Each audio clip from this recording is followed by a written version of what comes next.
Welcome to Shukla study point. आप सभी का स्वागत है आपके अपने YouTube channel Shukla study point में। मैं शिवम शुक्ला आप सभी दोस्तों का हार्दिक स्वागत करता हूं। दोस्तों, आज की वीडियो के अंतर्गत हम आपको बताने का प्रयास करेंगे BA part 3 examination 2021 geography paper 2 का बी वाला पोर्शन है साउथ ईस्ट एशिया के बारे में। जैसा कि आपको पता होगा, साउथ जो वेस्ट एशिया है वो पेपर मतलब कि जो है एक प्रकार से ए वाले पोर्शन में आता है, और जो साउथ जो है एक प्रकार सुदूर पूर्व एशिया यानी कि फॉरेस्ट एशिया है वह आपका सी खंड में आता है। अब आपको डिनोट करना होता है जब आप बीए मतलब कि बीए में ज्योग्राफी लेते हैं और बीए थर्ड ईयर में आप प्रवेश करते हैं, बीए थर्ड ईयर में आप होते हैं मेरे भाई, तो आपको थर्ड पेपर के 3 पेपर दिए मतलब कि 3 जो है ऑप्शंस होते हैं। उन तीनों में से आपको जो पसंदीदा होता है वो ऑप्शन आपको मिलते हैं। वो ऑप्शन आप अपने हिसाब से उसको चूज करते हैं कि हमको फॉरेस्ट एशिया पढ़ना है, कि हमको सुदूर मतलब एक प्रकार से हमको फॉरेस्ट एशिया पढ़ना है, कि हमको जो है साउथ वेस्ट पढ़ना है, कि साउथ ईस्ट एशिया पढ़ना है। जो भी आपको पढ़ना होता है वो आप फॉर्म में फिल करते हैं और आपको वही पढ़ना होता है। ठीक है, आप बात ध्यान रखेंगे।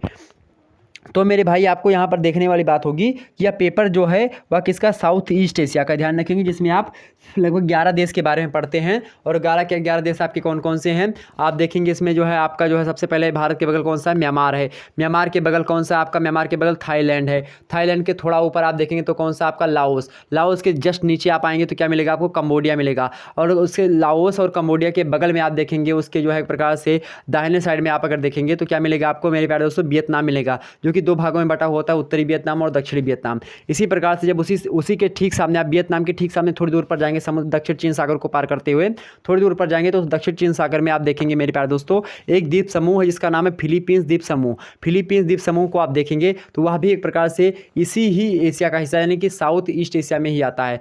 आप मेरे प्यारे दोस्तों जस्ट आप आएंगे इसके बाद में जो है कंबोडिया के नीचे आप जैसे देखेंगे तो आपको मेरे प्यारे दोस्तों क्या मिल जाएगा, आपको क्या मिल जाएगा, मलेशिया मिल जाएगा। मलेशिया के 2 प्रायद्वीप आपके मिल जाएंगे, मतलब कि 2 द्वीप मिल जाएंगे आपको। एक तो मिलेगा आपका पश्चिमी साइड वाला, एक मिलेगा आपको पूर्वी साइड वाला, दोनों आपके हैं। जो पूर्वी साइड वाला होगा उसके नीचे आपको एक देश मिल जाएगा, ब्रुनेई। क्या मिल जाएगा, ब्रुनेई। और ये आप देखेंगे इधर जो मलेशिया के नीचे आप आएंगे तो क्या मिलेगा आपको, सिंगापुर मिल जाएगा पश्चिमी वाले के। तो आपको क्या मिल जाएगा, सिंगापुर मिलेगा। उसके नीचे मलक्का जल संधि जो कि सिंगापुर को एक प्रकार से क्या करती है, विकास के त्रिभुज के रूप में सामने खड़ा करती है।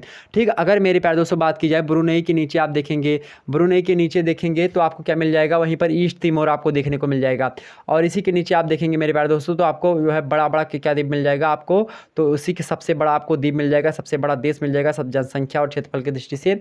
उसका क्या नाम है, इंडोनेशिया। ठीक, ध्यान रखें क्या मिल जाएगा, इंडोनेशिया मिल जाएगा। इंडोनेशिया में लगभग 13,000 से अधिक द्वीप हैं, ध्यान रखेंगे इस बात को।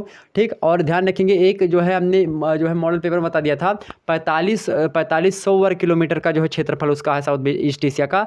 लेकिन वह एक मेरे प्यारे दोस्तों एक थोड़ा जो है एक प्रकार से थोड़ा गलती हो गई थी, उसको आप लोग सुधार कर लीजिएगा। वह 4 पॉइंट एक प्रकार से 5 मिलियन एक प्रकार से है, ठीक, वर्ग किलोमीटर का। तो 4.5 मिलियन मतलब लगभग 4500 के आसपास पड़ेगा। वो शायद हमने उसमें थोड़ा दिक्कत हो गई, 1000 नहीं बोल पाया होगा, तो उसके लिए माफ़ी चाहेंगे, उसको आप मैनेज कर लीजिएगा। ठीक, चलिए आगे समझते हैं। जो है आगे देखते हैं मेरे प्यारे दोस्तों। देखिए, तो साउथ ईस्ट एशिया के बारे में हम चर्चा करेंगे। यहाँ पर देखेंगे टाइम आपको 1.5 घंटे का दिया गया था, मैक्सिमम मार्क्स 75 नंबर के थे, क्योंकि आपके 25 नंबर के प्रैक्टिकल होते हैं इस पेपर में ज्योग्राफी में। यहाँ पर देखेंगे this question paper is divided into 3 sections attempt 5 question section A से। और आप देखेंगे अंग्रेजी में और लिखा है 5 क्वेश्चंस मतलब 5 क्वेश्चंस फ्रॉम सेक्शन ए और 4 क्वेश्चंस जो है फ्रॉम सेक्शन बी और and 1 questions from section C. जबकि 2 ही प्रश्न करने होते थे यहाँ पर, लेकिन आपको 4 प्रश्न दे दिया गया है। ये यूनिवर्सिटी की बहुत बड़ी भूल है, ध्यान रखेंगे इस बात को।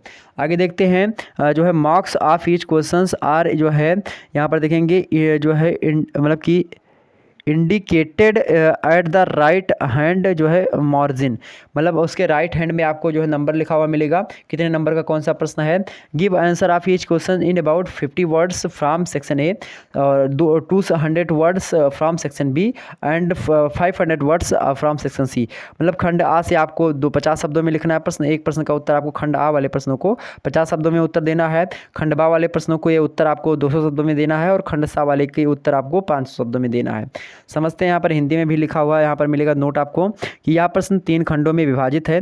खंड आ से 5 प्रश्नों के उत्तर देना है, खंड बा से 4 प्रश्न के उत्तर देना है तथा खंड सा से 1 प्रश्न के उत्तर आपको देना है।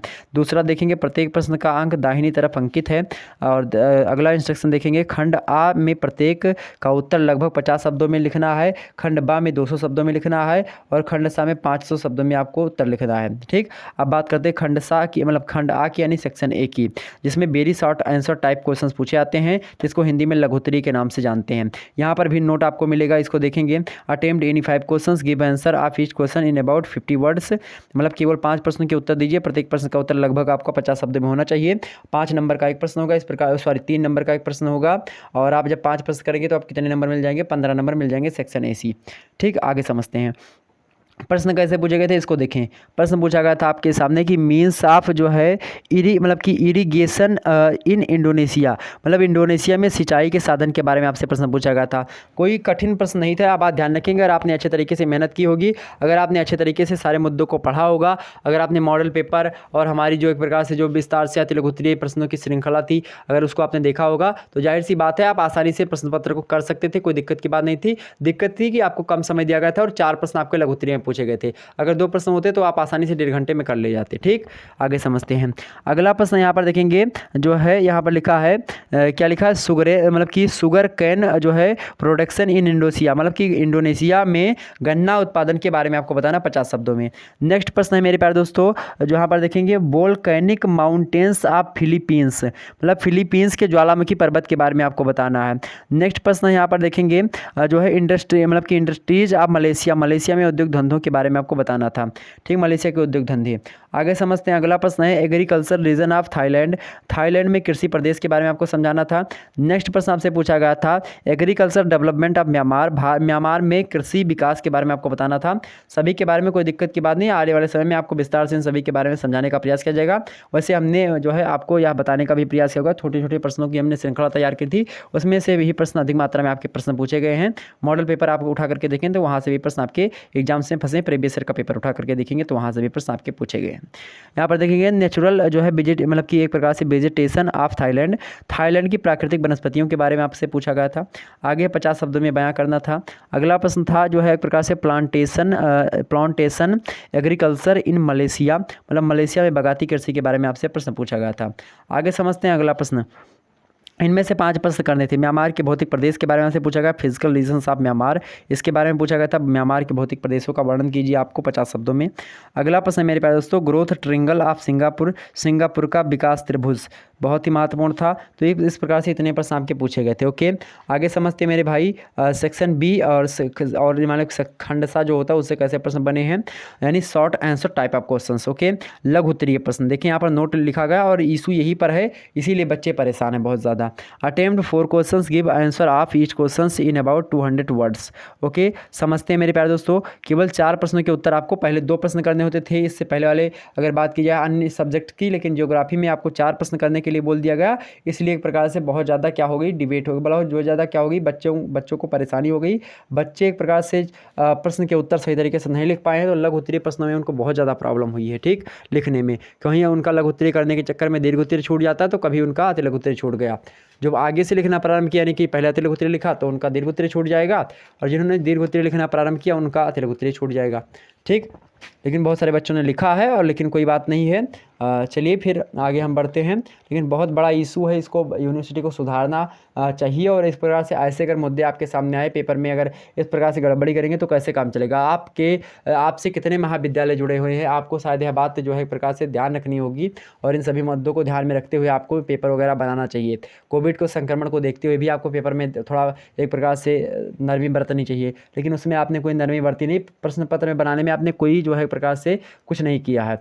प्रश्न बनाने में ये मत सोचिए कि जो है मेरे भाइयों, यह मत सोचिएगा भाइयों बहनों, एक बार तो हमने बोल दिया भाइयों, तो वो एक बार लड़की कह रही कि सर बहनों नहीं बोला आपने, बहनें भी देख रहे हैं। तो सबसे पहले बता दूं भाइयों और बहनों, यह बात ध्यान रखेंगे, पेपर में आपकी कोई कटौती नहीं बरतेगी। पेपर खूब बढ़िया लेवल का बना है, उसमें कमी नहीं है कि पेपर आपसे बहुत सहज पूछ लिया गया। पेपर ठीक ठाक मात्रा में, जैसे प्रीवियस ईयर में प्रश्न पत्र उठा करके देखें, जैसे पूछा गया था वैसे ही पूछा गया, कोई उसमें यह नहीं कि कोविड के संक्रमण को देखते हुए। बस हाँ, यहाँ पर 4 प्रश्न कर दिया गया, ये दिक्कत है। आगे समझते हैं, बार बार ये डिबेट नहीं बताऊंगा आपको, हमने एक पर्सनल वीडियो बनाई, उसको देख लीजिएगा। Right a short note of Myanmar जो है ट्रांसपोर्ट सिस्टम, म्यांमार के परिवहन तंत्र पर संक्षिप्त टिप्पणी के लिए पूछा गया था। बढ़िया प्रश्न था। अगला प्रश्न पूछा गया था राइट एन जो है right an essay of distribution of population in Indonesia, मतलब इंडोनेशिया के जनसंख्या वितरण पर आपको एक निबंध लिखना था।